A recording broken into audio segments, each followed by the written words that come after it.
Ang Department of Finance sa pamumuno ni Ralph Recto ay nagsusulong ngayon ng pagbibenta ng mga ari-arian ng gobyerno upang mapalakas ang income ng pamahalaan. Ang hakbang na ito ay bahagi ng plano ng Department of Finance na mag-increase ang kita ng gobyerno nang hindi nagdadagdag ng bagong buwis bilang suporta sa mga proyektong pang-ekonomiya ng bansa.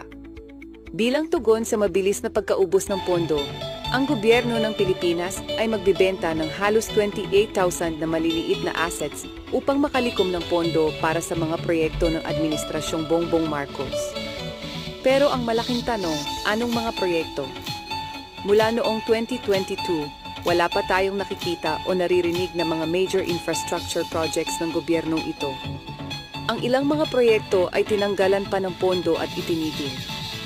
Ayon sa plano, ang mga Pilipino at mga overseas Filipino workers ay maaaring bumili ng mga ari-arian mula 200 square meters pataas base sa mga patakaran ng Privatization Management Office.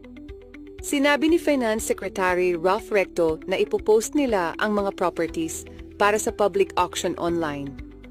Karamihan sa mga ari-ariang ito ay matatagpuan sa mga probinsya. May interest din ang Land Bank sa pagsali sa bidding dahil marami silang repossessed properties at iba pang mga assets ng gobyerno na maliit na maaaring isama sa auction. Ayon sa Department of Finance, layunin ng hakbang na ito na mag-increase ang income ng gobyerno at bawasan ang mga gastos sa maintenance ng mga non-performing assets. Isa sa mga balak na ipapa-auction ay ang Star City na may estimate na 15 billion pesos. Noong December 2024, kumita ang gobyerno ng 4 billion pesos mula sa pagbibenta at pagrenta ng mga assets, kabilang ang mga dibidendo at ang pagtaas ng non-tax revenues sa mahigit 500 billion pesos noong 2024.